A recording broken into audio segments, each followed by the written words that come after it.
Setiap wanita yang ada di muka bumi dan masih belum menopause pasti akan datang period sekurang-kurangnya 3 hari. Period umpama kawan baik yang sentiasa menjengah kita setiap bulan. Tapi period ini bukan sebarangan tetamu tau. Bila ia melawat, biasanya ia akan datang full package, komplit dengan sungguh good, tidak bermaya, bocor, kata-kata dekat private part, sakit kepala, stresnya. Tapi itu dulu. Sebagai wanita, saya perlu tampil yakin berhadapan dengan orang ramai dan act cool je. Saya percaya pemilihan tuala wanita yang berkualiti adalah penting untuk wanita tampil yakin dan bersemangat walaupun ketika red flag. Tuala wanita yang berkualiti mestilah selamat, diproses tanpa bahan kimia yang toksik, tinggi daya serapan, lembut dan selesa dan diperbuat daripada bahan yang bergrade premium. Tapi, bagaimana untuk menentukan tuala wanita yang kita pilih benar-benar berkualiti? Mari kita bandingkan antara dua tuala wanita yang sering menjadi pilihan, X dan Y. Pembungkus kedap udara penting supaya tuala wanita bebas daripada debu kotoran, kelembapan, bakteria dan kulat.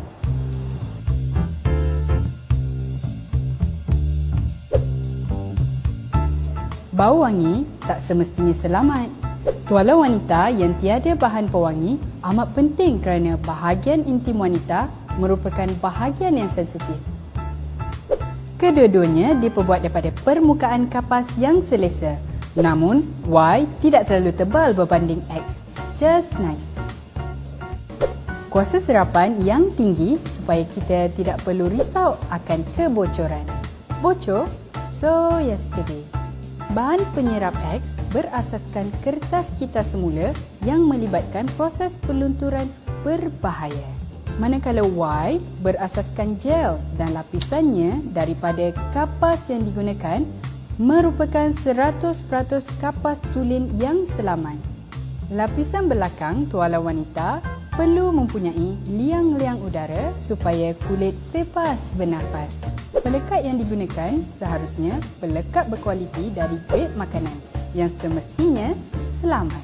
Perlulah disertakan dengan tarikh pengeluaran dan tarikh luput kerana ianya mengandungi manfaat kesihatan. Jadi, manakah lebih baik?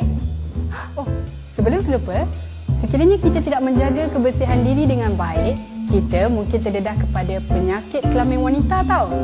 Apa lagi? Jom tukar! Hai semua, hari ini kita akan bercerita tentang sesuatu yang sangat penting kepada semua wanita, yaitu sanitary napkin ataupun dikenali sebagai tuala wanita. Apakah itu tuala wanita? Ia adalah tuala menyerap dan dilekatkan pada seluar dalam kita ketika mengalami haid. Bentuknya seakan-akan pampers bayi tetapi bentuk yang lebih kecil. Bagaimanakah ia berfungsi? Tuala wanita mempunyai 5 lapisan untuk serapan yang sempurna. Lapisan pertama untuk menyerap haid dan memberikan keselesaan kepada kita, manakala plastik pada tuala wanita pula adalah untuk menghalang darah daripada tembus. Hari ini saya akan memberitahu asas memilih tuala wanita yang sesuai, cara penggunaan dan cara pelupusan. Pertama, cara penggunaan. Ambil satu tuala wanita dan buang pembungkusnya. Lekatkan pada seluar dalam. Jika ia mempunyai wing, buang kertas pada wing tersebut dan lekat pada seluar dalam.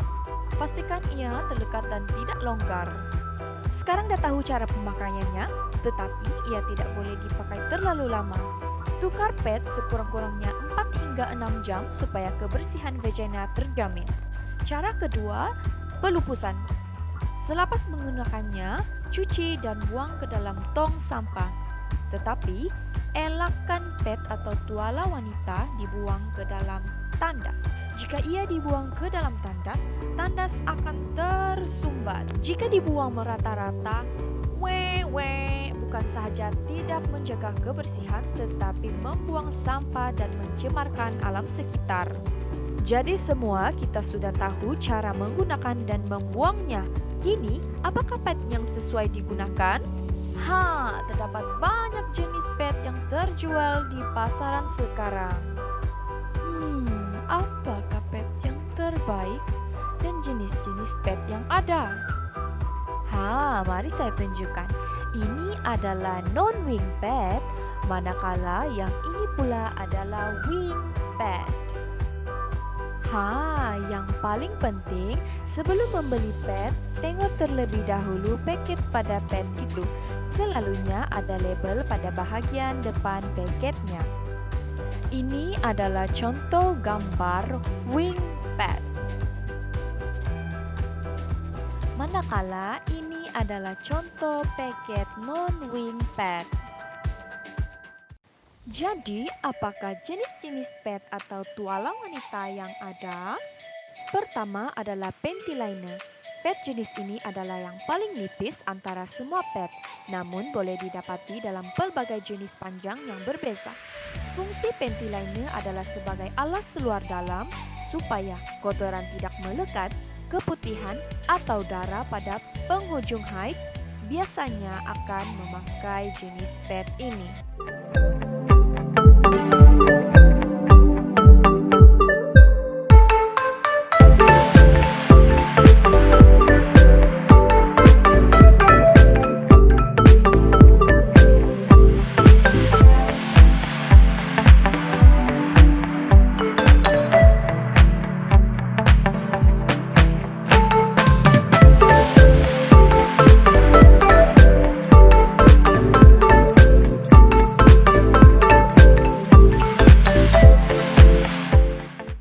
Yang kedua, ultra thin.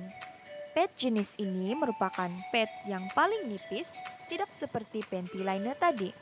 Ukurannya juga besar daripada panty liner.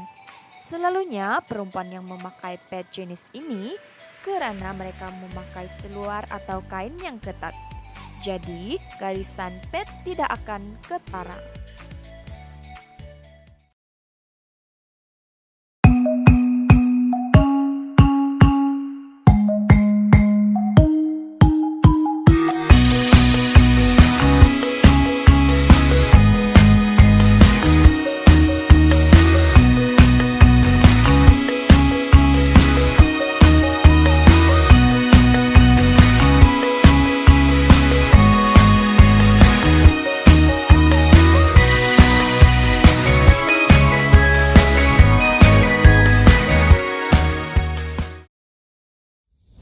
Yang ketiga, slim. Pet jenis ini ialah nomor 2 paling nipis.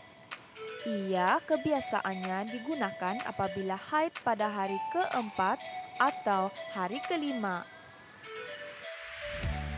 Keempat, maxi. Kenapa dinamakan maxi? Karena pet jenis ini boleh menyerap cairan yang sangat banyak, kira-kira 50 ml. Walaupun pet jenis ini boleh menyerap banyak cairan, tetapi tempo pemakaian hanyalah 8 jam. Karena untuk memastikan kebersihan dan mengelakkan pembiakan bakteria di sekitar alat sulit. Yang terakhir sekali adalah overnight. Pet jenis ini pula paling panjang antara pet-pet yang telah diterangkan tadi. Pet ini biasanya digunakan pada waktu malam. Pet ini juga boleh digunakan pada waktu siang, bergantung kepada berapa banyak cairan yang keluar. Jadi, kita tidak perlu risau tentang kebocoran. Seperti yang kita boleh lihat pada gambar ini, selalunya pada bahagian belakang pet adalah lebih besar daripada hadapan.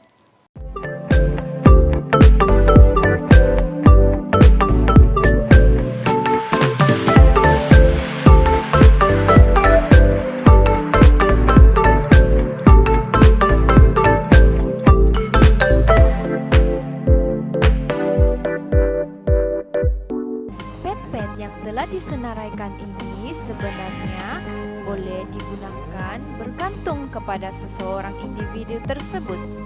Jadi, manakah pilihan kamu? Dan jangan lupa jaga kebersihan diri dan alat sulit Anda.